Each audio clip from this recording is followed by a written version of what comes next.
Koigi Handak laiba Purnima numit ki se ko haidi kari manifestation tawba yagadage habado e hapetang share tawrage ko haidi Purnima se Monday tawa male ko andi Monday tang kuntaret kumba tai ko aduduna haidi sida tawba yaba manifestation se koigi ko any wish fulfillment gi ama share tawrage khoi first ko aduga money yantra gumba ai share tawrake ategi amana haidi money manifestation gi kai khara ma share tawrake ko health ki share tawrake ko aduga relationship ki loina ma adum share tawrake ko ado aigi problem de matungina ai pishagi oitaraga pishagi do khangal da tawbiro relationship ki oiragana relationship ki do tawbio aduge exam gumba thaba ko pa adum baleraga haidi exam gi do tawbiro amamam semaroge video se ko adum yengbiro aigi mapa do gi matungina adumai tawraga tawrase ko aduga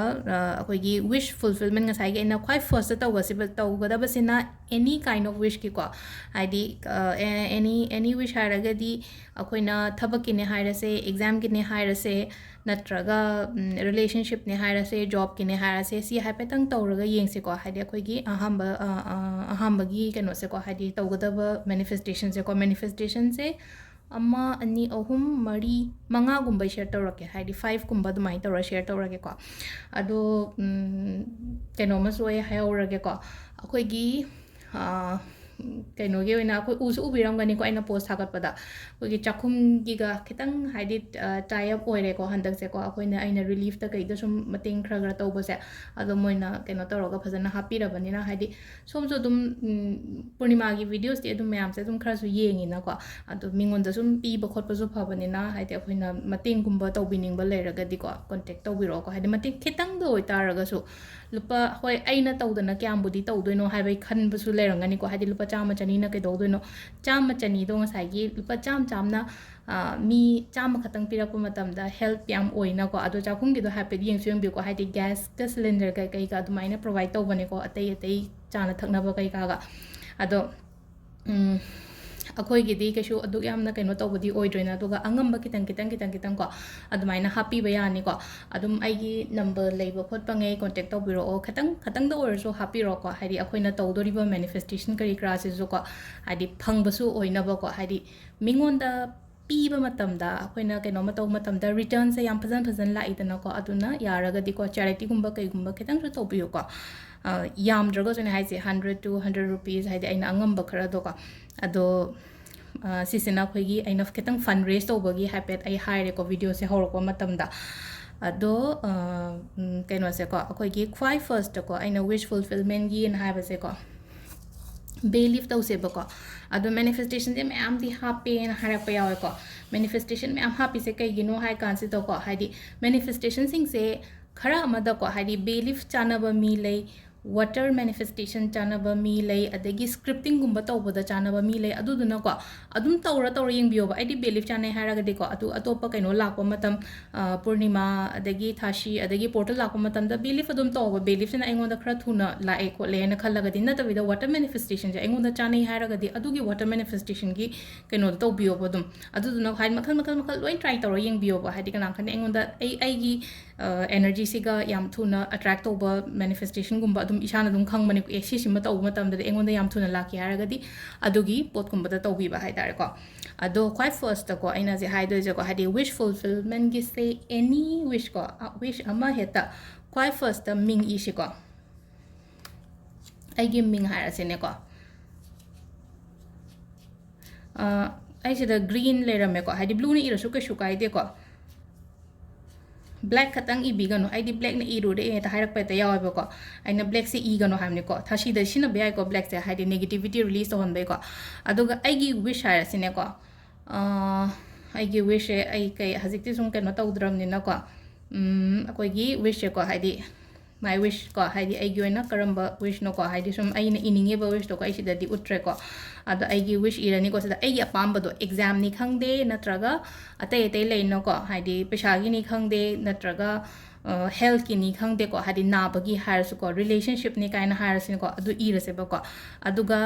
healing code amaga hap ke ko healing code sina number se kaino ha matam da kitang mun na yeng bir ko screenshot su lobi oro ko 6 4 ko 8 adagi 5 5 6 7 healing cord ama so hape ko ado relationship tawge tawragana red na tawbiro health ki oiragana blue na tawbiro aduga kainogi oiragana ko haidi money related kumba oiragana green tawbiro shu yai ko ado si se e baloiraga ko ngatang khallo ko haidi wakhan je aina mamang da tawgiba haidi si se pairaga haidi khumjalaga ngatang pairaga ko haidi pot se engonda phange ko la eko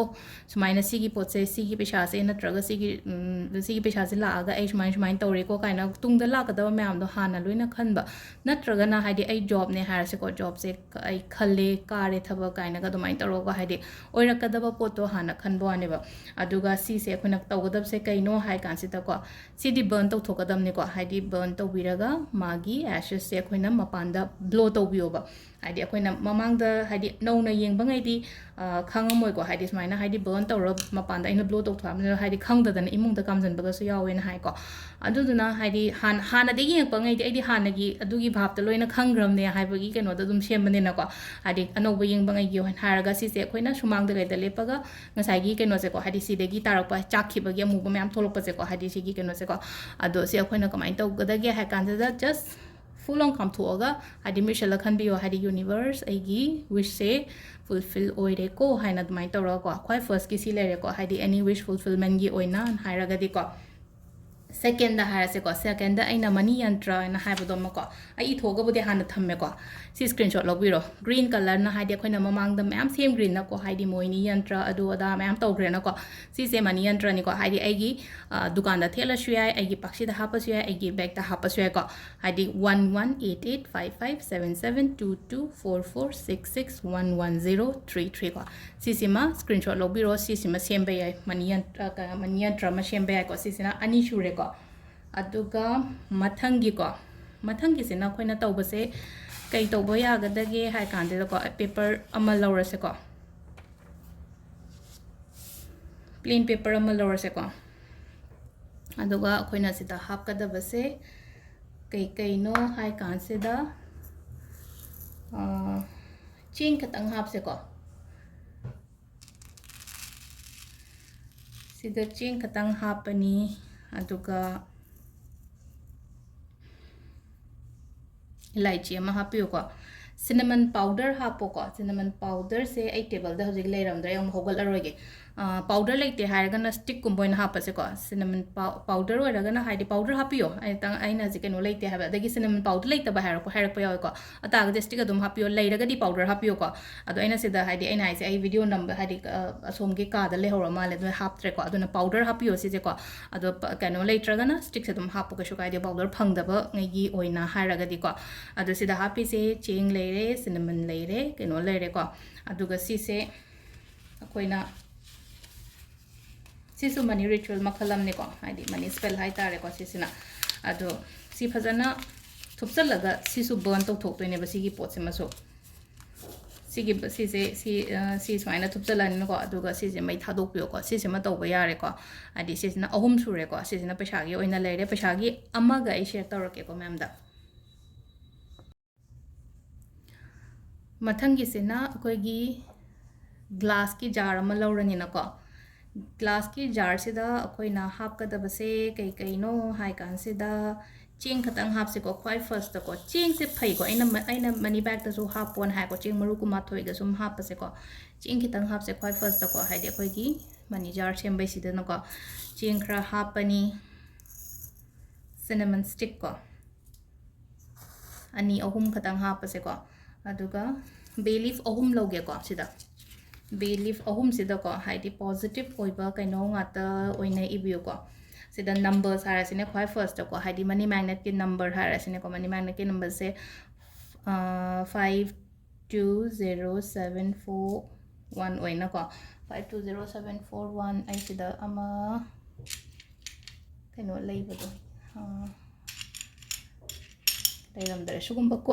sugumba ko na sugumba kaino se ko haide ko na jibu gumba da su ino ko 520741 se ko 520741 ira se hade pesha masing gumba manifesto bolera ga de adu hapiro ko 520741 ko aduga switch word gumba hapu so ko switch word se ko na windfall kaina ga le ko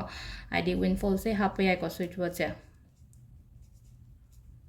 windfall hapu ya adu se da khoi first aina haide kaino gi na pesha attract tong na ba number ama hape ko mathangi da ko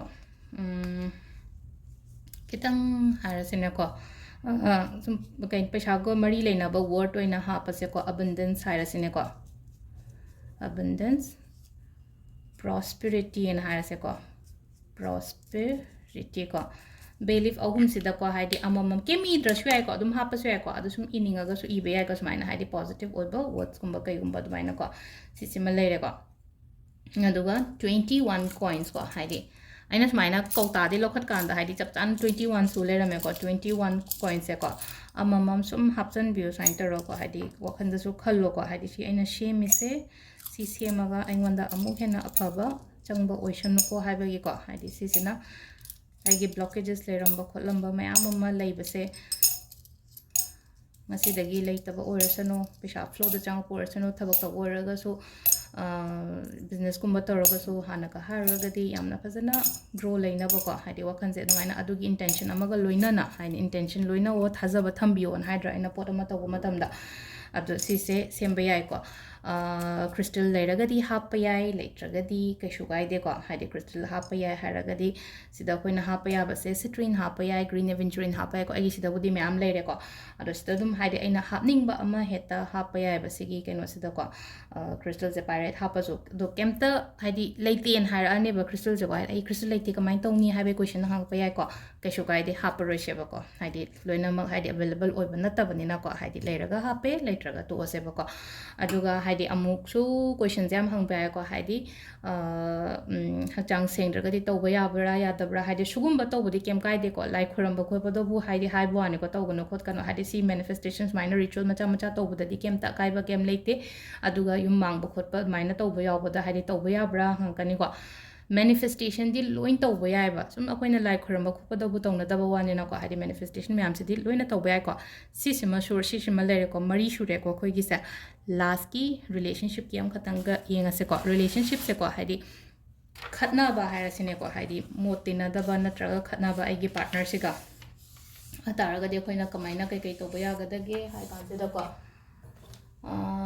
red color season se mane kaino gi oina haraga di relationship ki diko red color sin se red color se ko circle ama kon se ko circle se chumna dung kaino taroga kola se ko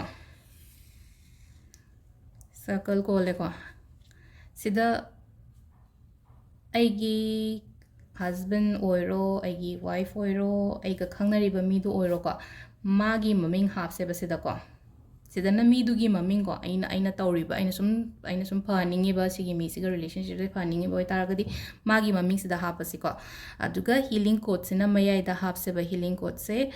341 ko adagi 7325 aduga sidana lastana aigi maming hapase sida ko aduga sise adum thupchalaga aigi mon makha mon cover ha manung da hapkera lukhungi mo pangkha da thamgera ko sum haidi mina ubo ko sum nuaitraga na ko sise adum thupchallaga ko haidi smaina thupchallo ai rom da paper folding method ke ka mamang da tawgiba ko kyan smaina thupchallaga aigi keno da tawba aigi keno thambirase ko sise ma leire ko aduga amana last ki moon water sembado ko moon water sembado aina mamang da udi ha ko haidi likli gi bottle ama heta da semoba likli gi bottle da haidi plastic bottle da semono crystal loibo oina tawba potse sise haidi crystal gi da oina semgadam ne ko moon water se kamaina semgadam no hangba yawre ko kamai semgadam no hai kan se da khoi gi ising se yarani na phajana aina thakna bising ni ko aina pame poto health ki matang do oiraga su ko aina moon water se ai gi parents ki damak ta sembiri ne ai gi husband gi damak ta sembiri ne angang gi damak ta sembiri ne na khallaga di ko sida ising sida yenga ga ngatang ai gi intention do hapchalo ba aina khalli ba wakhan mayam to ko hadi sigi sing se thaga haidi ai gi phaningi ba mi do ko hadi loina ma hadi aina haiba mak tawdraga su ko aina haiba ma hadi chap mana na haidraga su ko ai gi wakhan ga hadi shong gi wakhan ga khenaram ba ya na ko ado intention je mi amaga loina tonga ba ni na ko yenga ga sida aina phaningi ba aina oheningi ba pot mayam do loina tawraga si se mapanda thambiram mo sing se ko aduga numit thok tringe de lotion bi ko numit thokhi ba na han ba ya we hairak ba ya ko numit thok tringe adum ahing da lotion su kai su kai de ba no ngandraga su ahing adum baro ama da tum ba su yauna ba ni na baro ama do lotion amo adum haidi pung ani ohum charge tawra di yare ba ka su kai de ba aduga last ki oina crystal lauba khotpa ko adumba mayam su charge tawbe money ball charge tawgadra hang ko ya ko money ball charge tawroi ko money ball charge tawre haragadi kamaina no hai kan sida ko money ball sem gi bodo koina locker da thangre na kemta dumbadi tawgono akoina siri ba bracelet kari kra mayam je sugum boina charge tawba khudo kari kra atai di kemta charge tawgada ba leite ko adu charge tawbagi process ina kamaina no hai kan sida hana ising aseng mana phajan sam tho dup lauraga haidi kaino sida ko aigi bracelet crystal lady ba mayam do dup to ngasai gi magi me khudu loina phangalena adugi matung da mapanda haidi ligi tankot kumba amada kai da hapaga mapanda charge tora thamamu ba sisu dum aina aise haidi nume pung ani hum charge tora ko dum nungdang lokshan lo shai na traga next day lokshan ge haraga di nume thok tringa gumba da lokshan bio yaringi ko adu sida lere koi gi Purnima